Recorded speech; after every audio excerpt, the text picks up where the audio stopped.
E aí, se as questões de raciocínio lógico já te deram alguma dor de cabeça, pode ficar tranquilo que hoje a gente vai mudar esse jogo. Este nosso encontro é baseado no caderno de estudos do incrível Projeto Alero Turbo, elaborado pelo professor doutor Marcelo Lessa.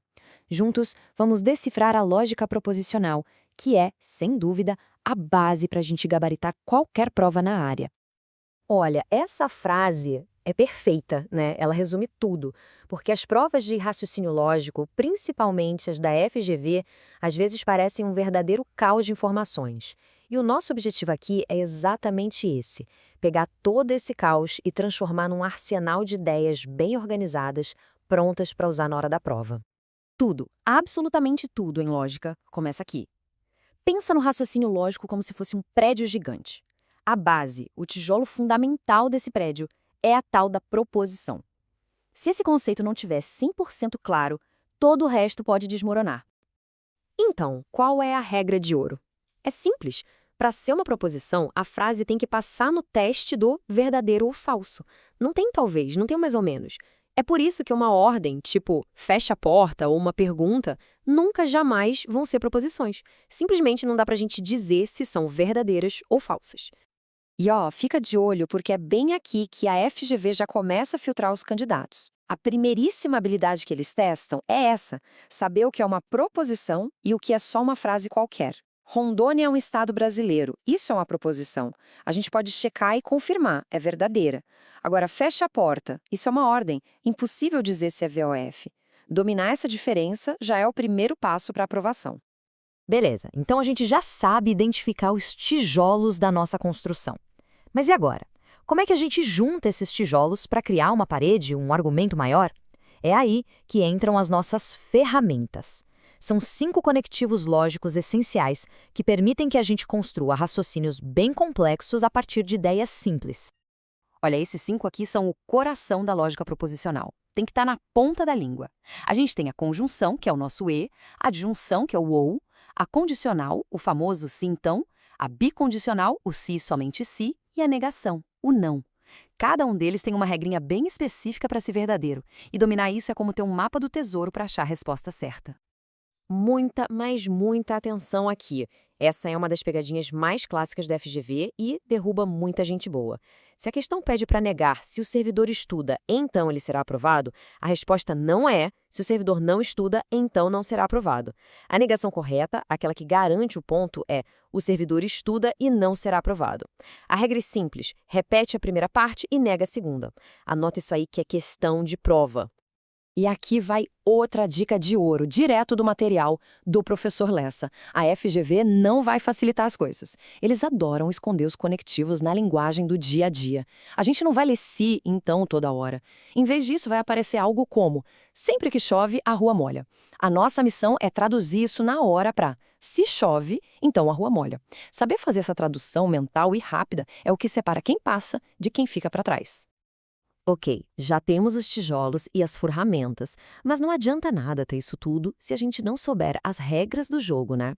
Agora, vamos entender como usar tudo isso para montar argumentos que sejam à prova de falhas, olhando para as equivalências e para a validade.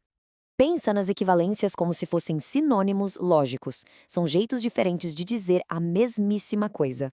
E dentro delas tem uma que é a grande estrela das provas, a contrapositiva. Grava isso. Dizer se chove, então a rua molha, é logicamente a mesma coisa que dizer se a rua não está molhada, então não choveu. É uma ferramenta poderosíssima para analisar as alternativas e achar a correta.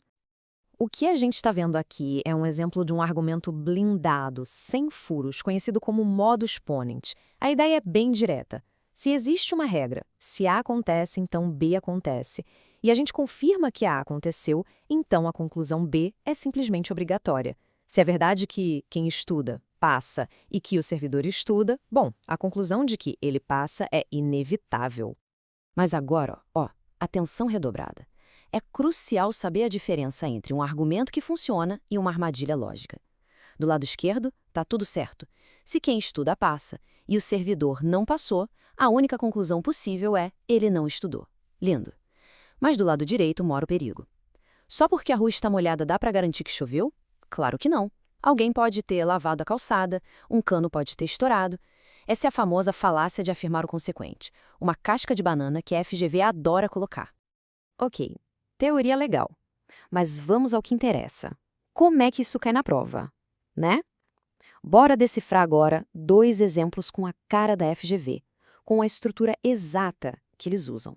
Certo, vamos analisar essa estrutura. A primeira premissa é uma condicional. Se é aprovado, então estudou. A segunda premissa nega a segunda parte. O candidato não estudou. E a conclusão nega a primeira parte. Logo, não foi aprovado. Pensa um pouco. Esse raciocínio se sustenta? É válido? E a resposta é sim! Válido, certíssimo. Isso é o modus tollens em ação, um argumento clássico e perfeito. A lógica é impecável. Se uma consequência, que era obrigatória, ter estudado, não aconteceu, então a causa, ser aprovado, também não pode ter acontecido. A conclusão não é só provável, ela é necessária. Agora, bora para o segundo argumento. A lógica parece parecida, mas será que é? Premissa 1. Se chove, a rua molha. Premissa 2. Ok, a rua molhou. Conclusão. Então, foi porque choveu. E aí, essa estrutura se sustenta ou tem alguma coisa errada? E tá aí a pegadinha. Este argumento é inválido. Ele comete exatamente aquela falácia que a gente viu. A rua estar molhada é um resultado possível da chuva, claro, mas não é uma prova definitiva de que choveu. Confundir uma das possíveis causas com a única causa é um erro clássico que elimina muita gente. E para a gente fechar com tudo, aqui está a nossa síntese final. Pensa nisso aqui como a sua chave mestra, o seu canivete suíço para destravar qualquer questão de lógica proposicional, um resumo com o filé do guia do professor Lessa. Essa tabela é basicamente o mapa da mina. Domine esses 6 pontos. O que é uma proposição de verdade? Qual a única situação que deixa a condicional falsa? Como negar essa condicional do jeito certo? O poder das equivalências como a contrapositiva e, claro, a diferença crucial entre argumentos válidos e as falácias. Esse é o seu arsenal para o dia da prova. No fundo, a lógica é isso, né? É a sabedoria para a gente construir nosso entendimento, para colocar ordem nas ideias. A questão que fica é que outros quebra-cabeças, seja nas provas ou na vida, a gente consegue resolver usando essas mesmas estruturas de pensamento. Fica aí a reflexão. Este conteúdo foi produzido a partir do material do projeto Aleroturbo, sob autoria e orientação do professor Dr. Marcelo Lessa. Se essa análise te ajudou, não esquece de se inscrever no canal e ativar o sininho das notificações.